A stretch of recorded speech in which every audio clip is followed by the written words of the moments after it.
এই চ্যানেল কোনো অবৈধ কার্যকলাপকে উৎসাহিত বা সমর্থন করে না। এই চ্যানেলের সমস্ত বিষয়বস্তু কেবল তথ্য ও শিক্ষামূলক উদ্দেশ্যে প্রদান করা হয়েছে। যদা যদা হি ধর্মস্য গ্লানির্ভবতি ভারত অভ্যুত্থানমধর্মস্য তদাত্মানং সৃজামি। পরিত্রাণায় সাধুনাং বিনাশায় চ দুষ্কৃতং ধর্ম সংস্থাপনার্থায় সম্ভবামি যুগে যুগে। নমস্কার বন্ধুরা, জ্যোতিষী এবং তন্ত্রবিদ শান্তনু বন্দ্যোপাধ্যায়ের অডিও ইউটিউব চ্যানেলে আপনাদের স্বাগত জানাই। এখানে শ্রী শান্তনু বন্দ্যোপাধ্যায়ের বহুল প্রচারিত জ্যোতিষ টোটকা এবং ফলাফল আপনাদের সুবিধার জন্য তুলে দেওয়া হলো।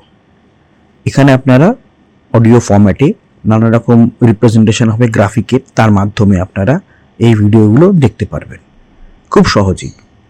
যারা যারা জীবনে নানান সমস্যায় জড়িয়ে পড়েছেন এবং সহজ সমাধানের পথ খুঁজে পাচ্ছেন না, তারা দ্রুত যোগাযোগ করুন আমাদের এই বুকিং নাম্বার। দেখবেন তলায় স্ক্রোলে বুকিং নাম্বার যাচ্ছে। আমাদের বুকিং নম্বর হলো 9830143048। সকাল 11টা থেকে সন্ধে 7:30 মানে 7:30 পর্যন্ত এর মধ্যে আপনারা ফোন করবেন। প্রেম, বিয়ে, বিচ্ছেদ, চাকরি, ভাগ্য, রাশি, যে কোনো সমস্যায় দ্রুত যোগাযোগ করুন এই নাম্বারে। নাম্বারটি ভালো করে দেখুন এবং নিচের স্ক্রোলগুলো ভালো করে আপনারা ফলো করুন। রসুনের টোটকা ফলো করলে কিন্তু উপার্জন বাড়তে পারে আর বেশ কিছু টাকাও পকেটে আসতে পারে।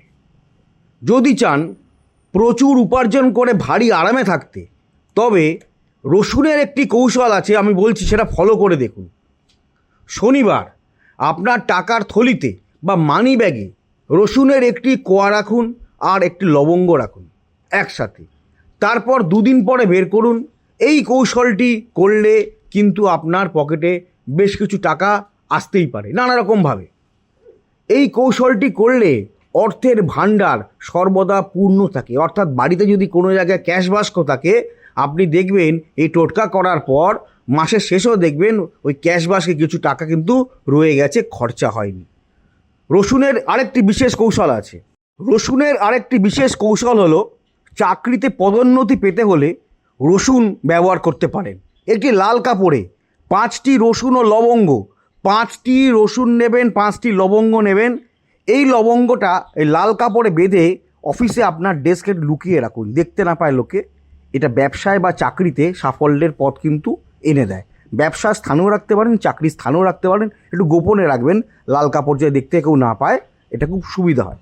দোকানের প্রধান ফটকে ওইটি বেঁধে রাখতে পারেন, মানে দোকানে যে ঢুকছেন মেন দরজাতে ওইটা বেঁধে রাখতে পারেন।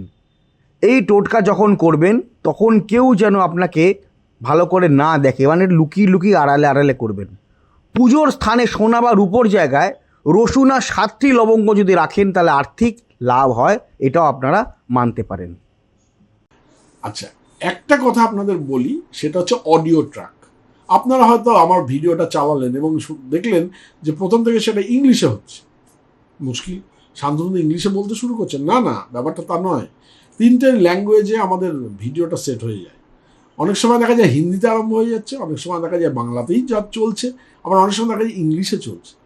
তো এটা যখন আপনারা চলবে তখন আপনারা কি করবেন? কিচ্ছু না, ভিডিওর যেটা চলছে তার ঠিক ডান দিকে দেখুন কোনায় একটা চাকার মতো একটা সাইন আছে, একটু ক্লিক করলে দেখতে পান চাকার মতো সাইন আছে। সেই সাইনটাকে ক্লিক করবেন। ক্লিক করার পরে দেখবেন নিচে অডিও ট্র্যাক বলে একটা লেখা দেখাচ্ছে। ওই যে বারটা আসবে, বারের নিচে অডিও ট্র্যাক আছে। ওই অডিও ট্র্যাকটা ক্লিক করবেন। ক্লিক করলেই দেখবেন ওখানে বেঙ্গলি অরিজিনাল দেখাবে। যেখানে হয়তো হিন্দিতে চলছে, হিন্দি নিচে রয়েছে, কিন্তু বেঙ্গলি অরিজিনালে আপনারা ক্লিক করে দেবেন। যদি বেঙ্গলি অরিজিনালে ক্লিক করে দেন তাহলে কিন্তু আপনারা বাংলাতেই আবার আমার কথাটা শুনতে শুরু করবেন। হ্যাঁ, সুতরাং চিন্তা করার কোনো কিছু নেই। এই যে আমি স্ক্রিনে দেখিয়ে দিলাম, এইভাবে আপনারা অডিও ট্র্যাকটাকে জাস্ট চেঞ্জ করে নেবেন। হ্যাঁ, অডিও ট্র্যাকটা চেঞ্জ করলে আপনারা আবার পুনরায় আপনারা বাংলায় বা ইংলিশে বা হিন্দি থেকে আপনারা বাংলায় ফিরে আসতে পারবেন। যাই হোক,